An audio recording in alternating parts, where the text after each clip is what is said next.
star, how many stars you want behaviour. I think the grown-ups will get the idea. Obviously the kids, it's they shouldn't know that word because it's not fun to use, even though I've used it in a few meltdowns. Now, I'll talk about control now. Meltdowns can be controlled sometimes. For me, I find if my situation is not stressful, I'll go off a wee bit, but I'll certainly not show violently angry outbursts. I'll just turn around and say I'm not happy. And then, I'll try and get back into the swing of things. The same thing happens if I'm in company.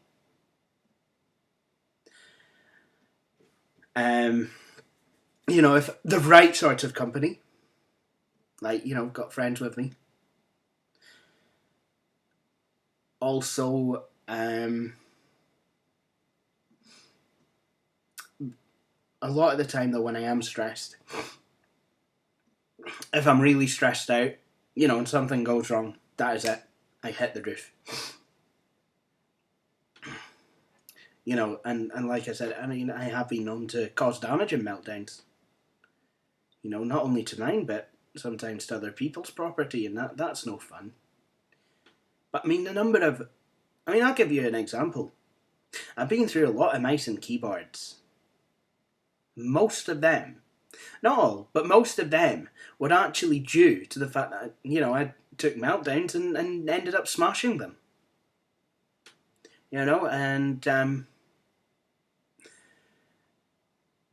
Well, I've had a couple that have died of other causes. But generally, it's been a case that I've had a meltdown and, the keyboard's basically bought it. Cordless mice, it's quite easy to lose my rag and just chuck them across the room. And then I've picked it up and then thrown it again while shouting obscenities. It's not nice. Now, what do you suppose that would do to one's self-esteem? Well, not anything good, I'll tell you that for free. My self-esteem is basically, I tried Googling it, I couldn't find it. I have such low self-worth. And obviously I do feel remorse for a lot of these meltdowns. And, and some of the people I've hurt as well. But it's not just meltdowns that can offend people. It's some of the other quirks of Asperger Syndrome as well, like the inability to know that something's inappropriate to say. I've said a few of those things. Sometimes quite sexual.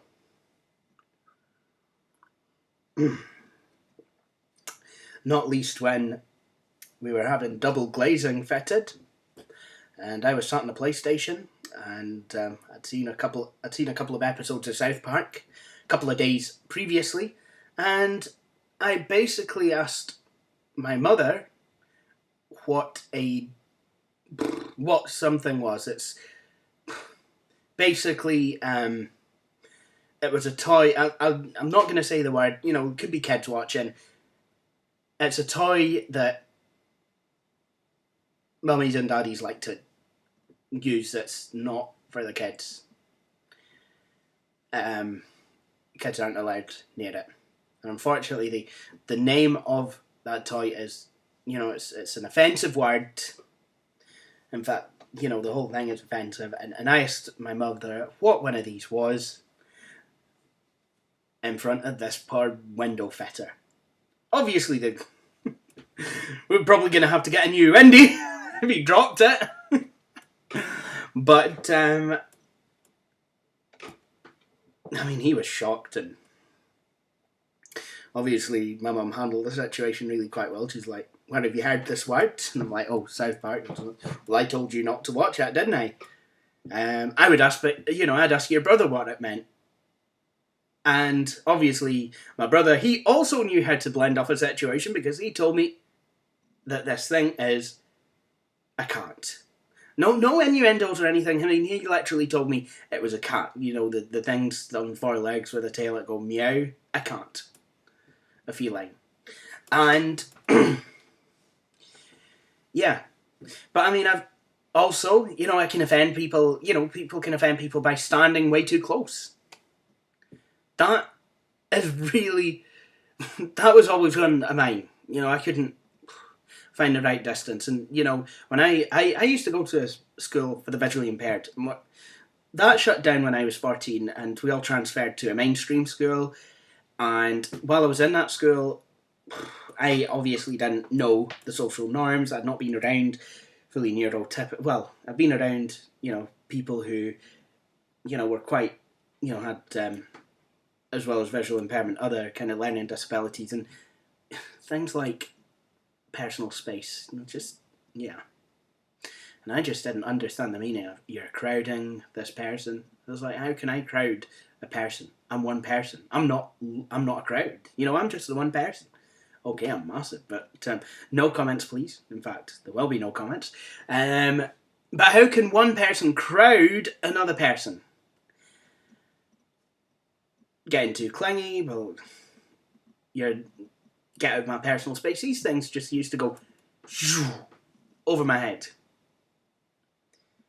Until one day, because I was in foster care, I used to have 6-monthly reviews with a social worker, my mother. I was at one of these reviews. Oh yeah, and I had an independent visitor. Basically, it was a buddy. It was basically a precursor to the buddy system, but it was provided by Bernardos. The independent visitor and I used to, I'd been meeting with her since I was 8 years old and about, from yay high.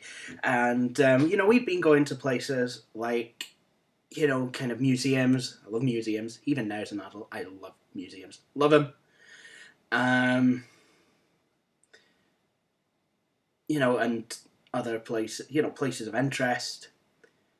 Even like the cinema or local park, or, things like that. She was at the review.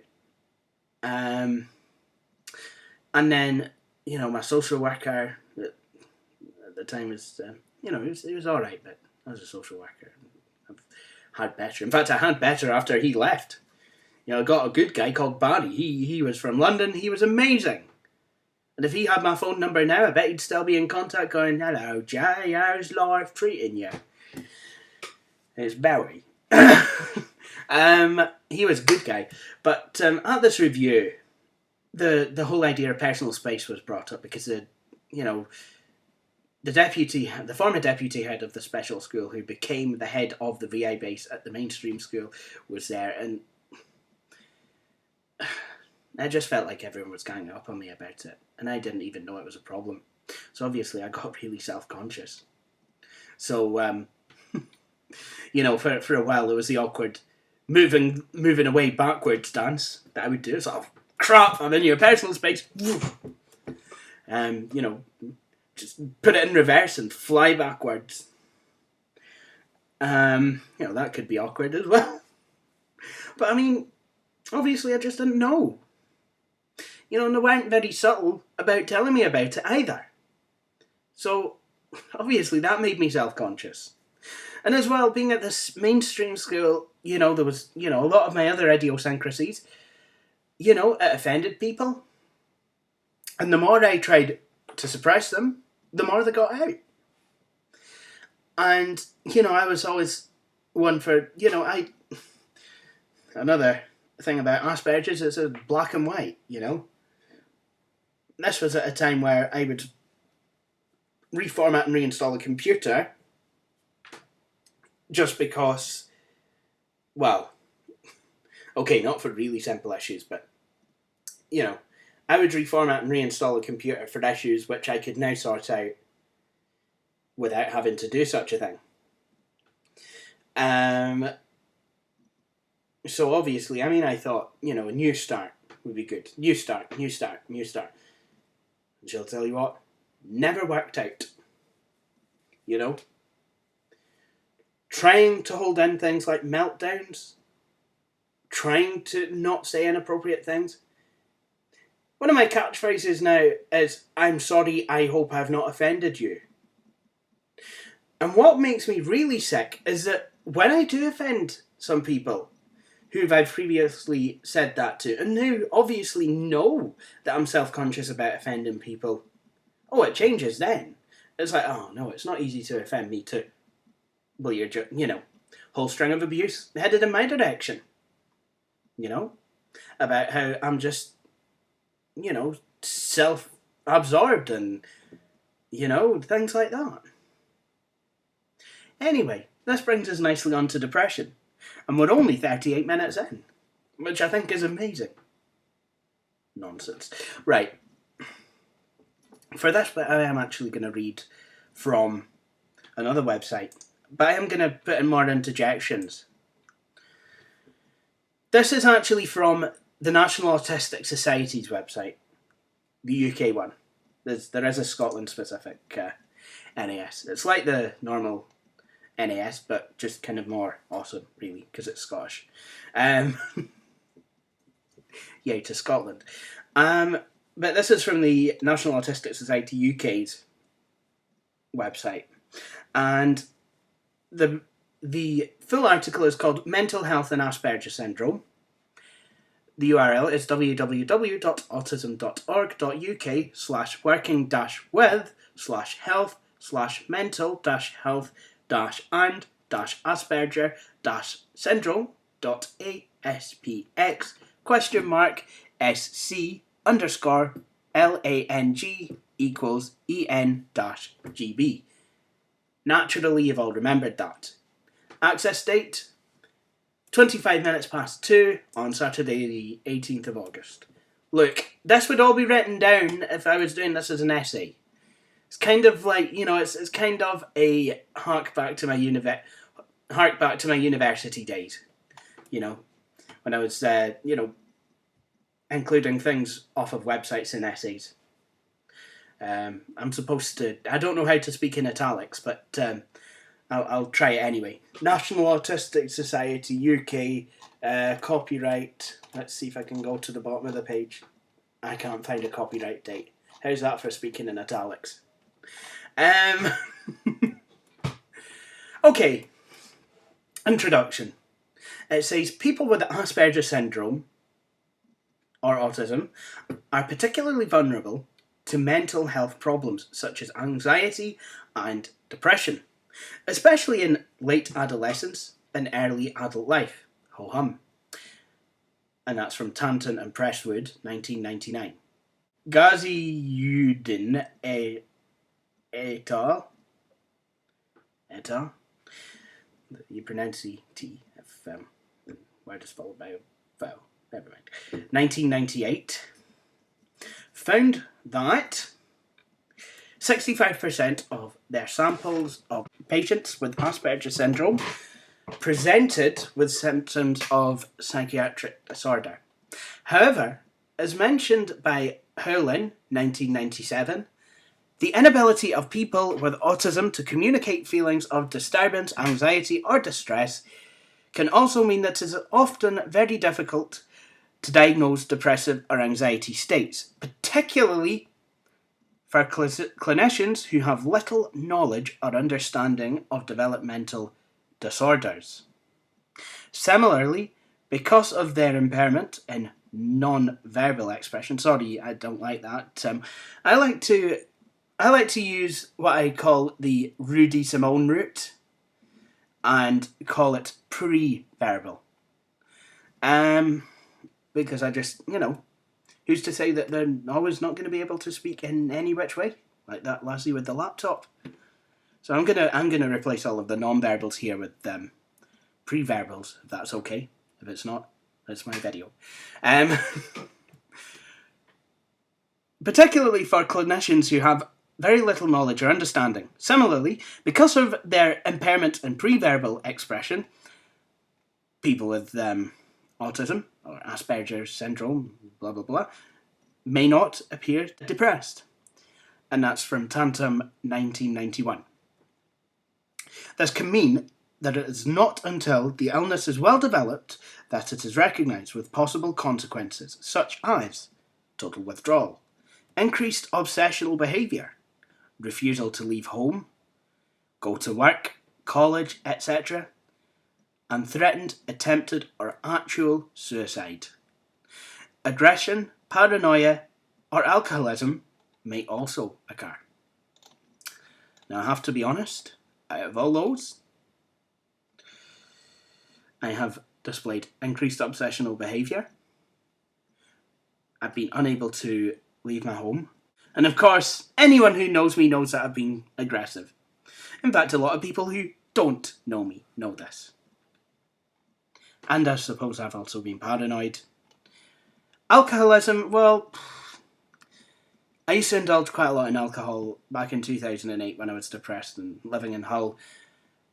But I think I've kind of grown out of that. You know, at the moment, I'm still on a level enough playing to realise the terrors of the common morning after hangover.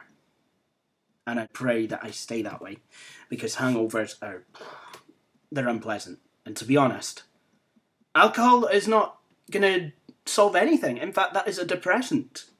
In treating mental illness in a patient with autism or Asperger syndrome, it's important that the psychiatrist or other health professional has knowledge of the individual with autism being assessed. As Howland, 1997, says, it is crucial that the physician involved is fully informed about the individual's usual style of communication, both verbal and non-verbal. In particular, it is recommended, if possible, that they speak to parents or carers to ensure that information received is reliable. For example, any recent changes from the normal pattern of behaviour, whilst at the same time respecting the right of the person with autism to be treated as an individual. Wang, 1996, asserts that psychiatrists should be aware of autism spectrum disorders as they appear in adolescents and adults, especially those who are more able, if diagnostic errors are to be avoided.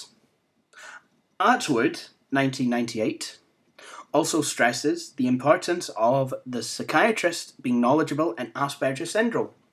Tantum and Presswood, 1999, however, state that treatments for anxiety and depression that are also effective for people without autism are effective for people with autism. They go on to say that practitioners and psychiatrists with no special knowledge of autism or Asperger syndrome can be of considerable assistance in treating these conditions. Typically, however, it is of great advantage if the psychiatrist has experience of Asperger's and autism. Now I'm going to interject again here. I was given cognitive behavioural therapy for anxiety.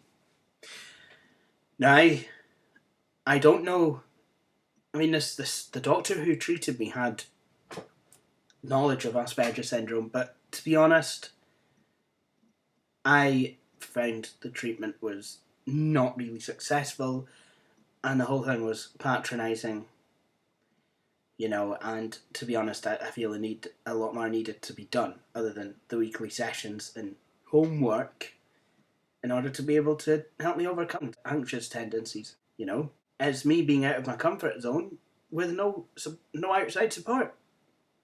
A lot of it is, the onus is on you. It's you who's got to be able to do it. Ultimately, but at the end of the day, I really could have done with, some at-home support. And for me, that just didn't work.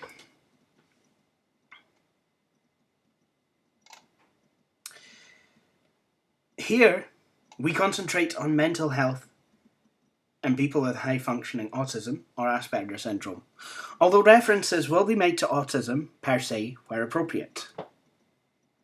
Emphasis will be on depression, anxiety, and obsessive compulsive disorder, but it is important to realise that people with Asperger Syndrome also experience other problems, such as impulsive behaviour and mood swings.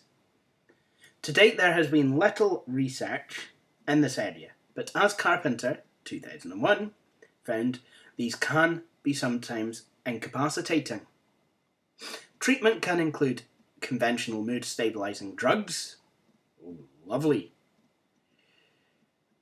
But helping the person to improve their self-awareness is also important.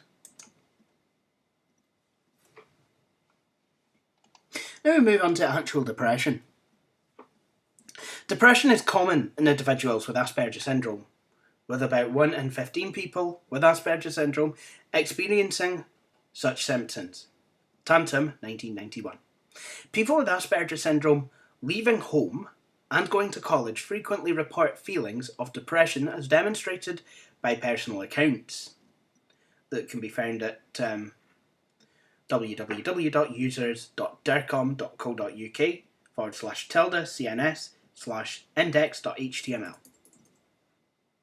Now I'm going to interject here and add my own. I started university in 2006. I originally took a place at Hull University to study computer software engineering development. And the whole thing went to hell in a handbasket. Because it was just...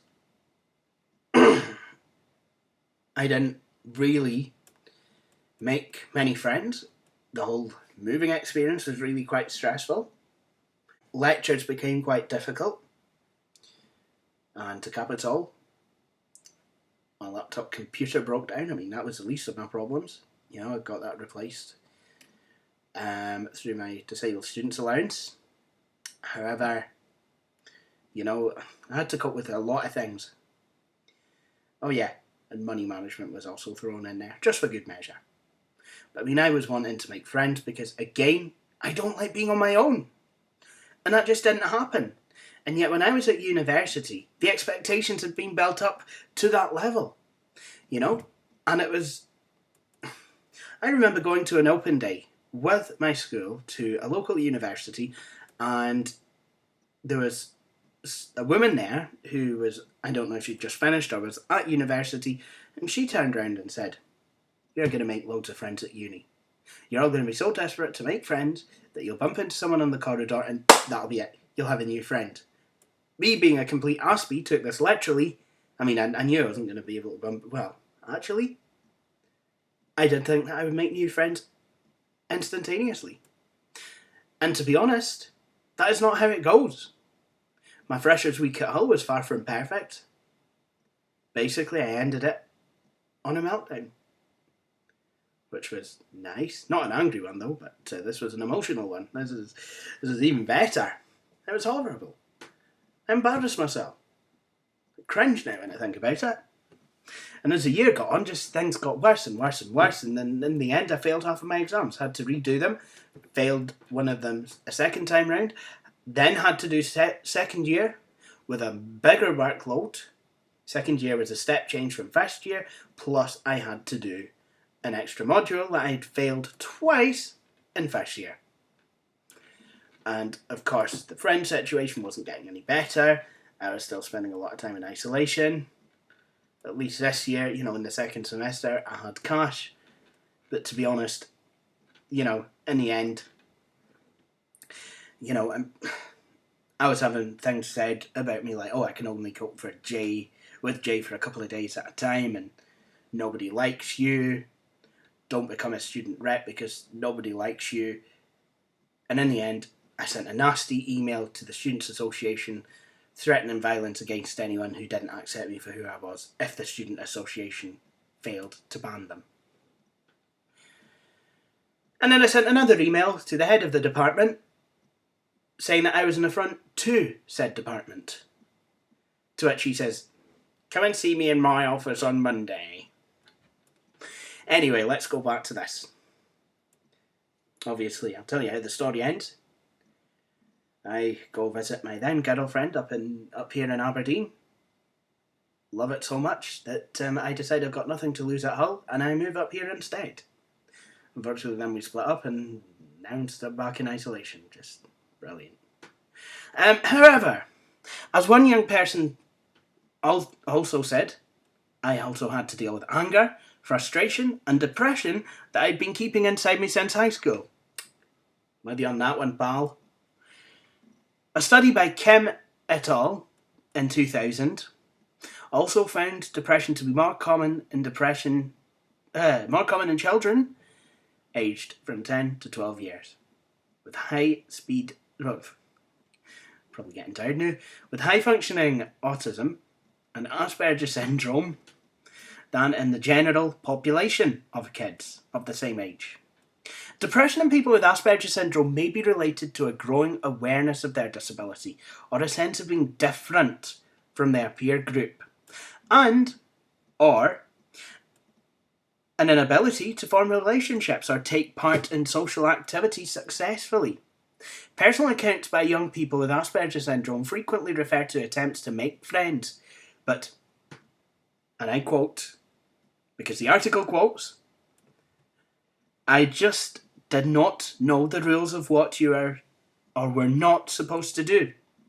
Again, I'm with you on that one, pal. And this article can be found at www.users.dercon.co.uk /CNS/Jean Paul.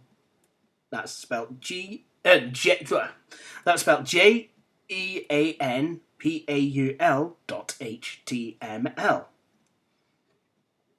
Indeed, some people have even been accused of harassment in their attempts to socialise. Something that can only add to their depression. Again, I'm with you on that one. That's, people, my, at the end of my second week in Hull, basically it was, some quine from the Midlands. I was dancing in the nightclub at Hull. I'd met some people in the bar. I was feeling pretty low and I was like, well, can I, hang around with you guys? And they said, yeah. So they went and met a few friends. I said hello to a lassie a couple of times. I think it was on the third time. She didn't even respond to me. So I thought, forget this.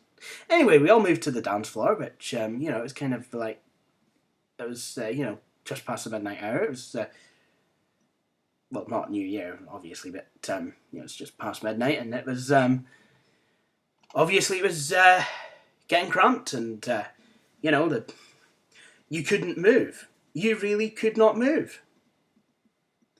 So I just, I ended up behind this girl, and, I had to dance close for obvious reasons. It was, I wasn't dancing too close, all about the same distance apart, people do kind of get too close in nightclubs. And unfortunately, she turned around and was like, will you stop following me, please? I don't like you. Probably not the sounded more Welsh then, didn't she? But never mind. So like, can you stop following me, please? I'm like, excuse me, I'm just here with, my friends. And they're not your friends. You've only just met them. Go with your real friends. I'm like, they are. She said, no, you've only just met these people. You'll have to go somewhere else. And I'm like, well, I just thought, in fact, I voiced it. I'm like, I think I'm following you. Don't think you're anything special. And she says, oh, I don't think I am. I wasn't getting violent or anything, I was just innocently dancing. Anyway, she called across a security guard who basically was like, right, mate, can you move? And basically I took the decision to throw myself out. Got that from a Simpsons episode, an early one from season 2. Like, don't worry, Mr. Burns, I can throw myself out. Homer sounded a lot different back then. Kind of liked it. Going off at a tangent there. I don't care though. I really couldn't care less. Anyway. Someone said on this article, I also did not know how to approach girls, says the person within the article, and ask them to go out with me. I would just walk up and talk to them, whether they wanted to talk to me or not. Some accused me of harassment, but I thought that was the way everyone did that. And this was taken from www.users.dercon.co.uk/tilde/cns/jeanpaul.html. Again, the difficulties people with Asperger Syndrome have with personal space can compound this sort of problem. For example, they may stand too close or too far away from the person to whom they are speaking. Other precipitating factors are also seen in many people without autism who are depressed and include loneliness, bereavement or other form of loss, sexual frustration, a constant feeling of failure. Yep. That's me. Extreme anxiety levels, etc., etc. Childhood experiences, such as bullying or abuse, may also result in depression, as can a history of misdiagnosis. Another possibility is that the person is biologically predisposed to depression, and that's from Atwood, 1998. However, there are, of course, many other factors that may trigger the depression, and this list should not be taken as exhaustive. I'm being serious, guys. You take it exhausted, I'm going to come round to your house and tell you not to. Tandem and Presswood from 1999 described depression of someone with Asperger Syndrome as taking the same form as in people without the condition, although the content of the illness may be different. For example, the depression might show itself through an individual's particular preoccupations and obsessions, and care must be taken to ensure that depression is not diagnosed as schizophrenia or some other psychotic disorder, or just put down to the autism. It is important to assess the individual's depression in the context of their autism, i.e., their social disabilities, and any gradual or sudden changes in behaviour, sleep patterns, anger, or withdrawal should always be taken seriously. Symptoms of depression can be psychological, poor concentration and memory. Yep, I have that. What was I just talking about? This is my copy of MS-DOS 6.22. As you can see, it's on floppy disk. No, my memory's not that bad. Symptoms of depression can also be thoughts of death, suicide, tearfulness. They can be physical, slowing down or agitation, tiredness, lack of sleep. I got all that. My sleeping pattern is basically, that's went to hell in a handcart as well. Sleep problems, yep. Disturbed appetite, weight loss or gain. Or it can affect the mood and motivation. For example, low mood, yep. Loss of interest or pleasure. Now, let me just pause there for one moment.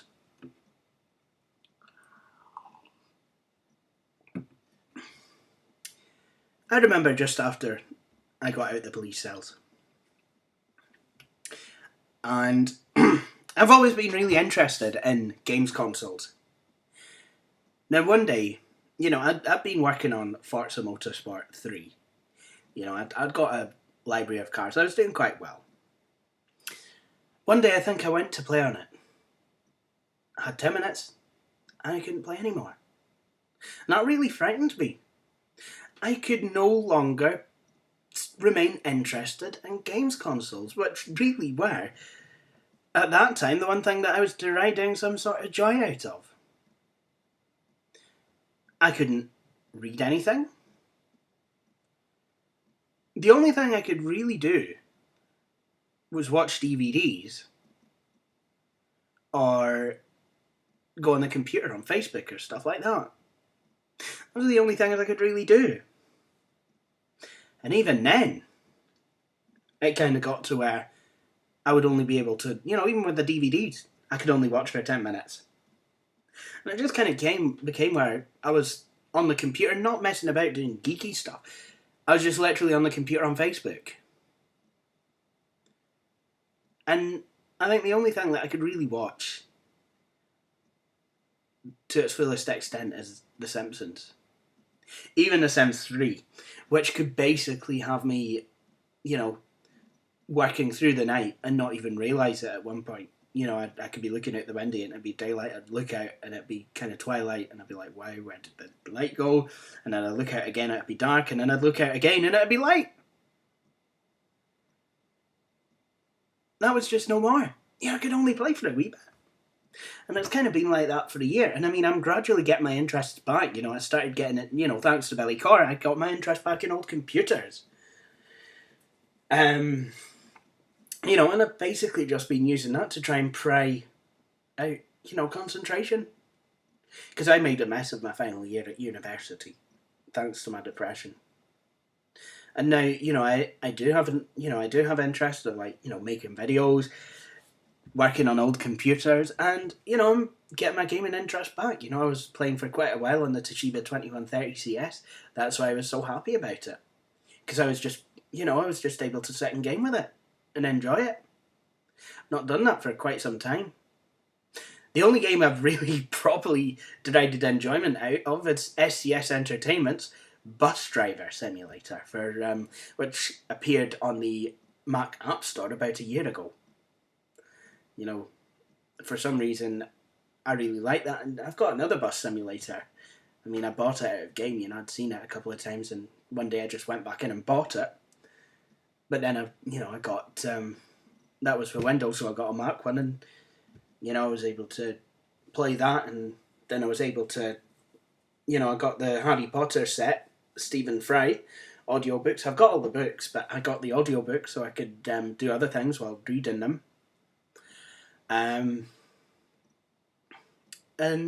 that was it. You know, I was able to, you know, play Bus Driver, but I'm slowly starting to get my interest back. But I'll tell you what, when you lose interest in your interests, it is very, very frightening. Yeah, I was even buying new PS games and I'd play them for 10 minutes and go, this is great. Red Dead Redemption. I think that's the best game that 2010 gave us. Apart from Gran Turismo 5, which is absolutely amazing. But Red Dead Redemption, for me, that's where it's at. How do I know this? 10 minutes of play back in 2010. Right. I do plan to play it. Not going to sell it, because I know one day I'll spend that game and I will have hours of fun with it. I just know it. Anyway, back to this. Interest in or pleasure, loss of interest or pleasure can be lost. You can have hopelessness. I do feel that. Helplessness. Again, yeah. Worthlessness. Like I said at the beginning of the video, I have no self-worth. Withdrawal or bizarre beliefs, and I've had some of those as well. People with depression can also experience periods of mania. Leinhart and Fulstein, 1994, cite 3 approaches that need to be made in diagnosing depression in a person with autism. The first concerned the deterioration in cognition, language, behaviour, or activity. The complaint is rarely couched in terms of mood. Secondly, it's important to take their patient's history to establish their baseline patterns of activity and interests. It is this pattern with which presenting patterns can be compared. Thirdly, an attempt should be made to assess the patient's mental state, both directly and through the parent or carer, if present. Examples would include reports of crying, difficulties in separating from their parent or carer for an interview, increased or decreased activity, agitation or aggression. There may be evidence of new or increased self-injury or worsening autistic features, such as increased proportion of echolalia or reappearance of hand flapping. Atwood, 1998, also refers to the inability that some people with Asperger Syndrome have in expressing appropriate and subtle emotions. They may, for example, laugh or giggle in circumstances where other people would show embarrassment, discomfort, pain, or sadness. He stresses that this unusual reaction, for example, after a bereavement, does not mean the person is being callous or is mentally ill. They need understanding and tolerance of their idiosyncratic way of expressing their grief. In treating depression, medications used in general practice may be prescribed. Carpenter, 1999. It is important to realise, however, that such agents do not make an impact on the primary social impairments that underlie autism. See Gringrass, 2000, for a discussion on the use of psychopharmacological prescribing for children with autism, or Santosh and Baird, 1999, for an analysis of psychopharmacotherapy in children and adults with intellectual disabilities, including autism. As with any treatment for depression, adjustments may have to be made to find the appropriate drug and dosage for that particular person. Side effects should also be monitored, and an effort made to ensure the benefits of the treatment outweigh the penalties. Now, this brings me back to something I would think experiencing. When I first was properly diagnosed with depression in 2010, I was given fluoxetine. Fluoxetine is basically a new name for Prozac. And as we all know, Prozac is basically crap. For me, that just meant more angry outbursts. And it made me really tired. So that was withdrawn. In fact, I basically just stopped taking it. But the thing is, before I stopped taking it, when I'd not stopped taking it, I remember I was visiting my cousin in Falkirk, and I was just, we were heading into town. I was just jumping off the train at Falkirk Central Station, and we were going up the hill to Main Street, I think it was, the Main Street of Falkirk, and I suddenly took the shakes. I was just going, and I couldn't stop it. I needed something to eat. I mean, some people might think, yeah, it's probably diabetic. I know all the trolls will. You're diabetic because you're so massive. It's not happened since. But I'm pretty sure that was a crazy, crazy side effect of the fluoxetine. After I stopped taking it, it was kind of okay, I guess. But when I went onto mirtazapine,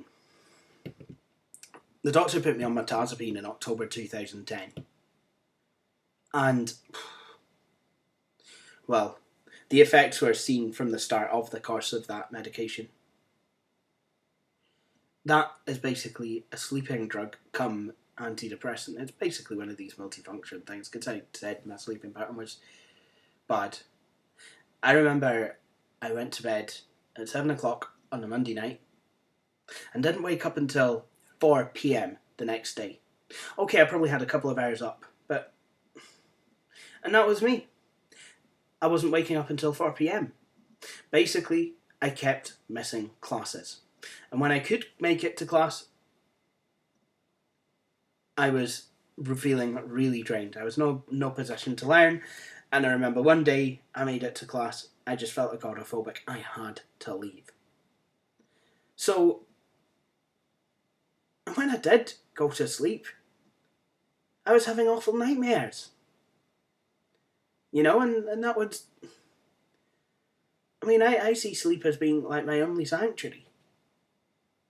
And, well, I don't need that affected badly as well.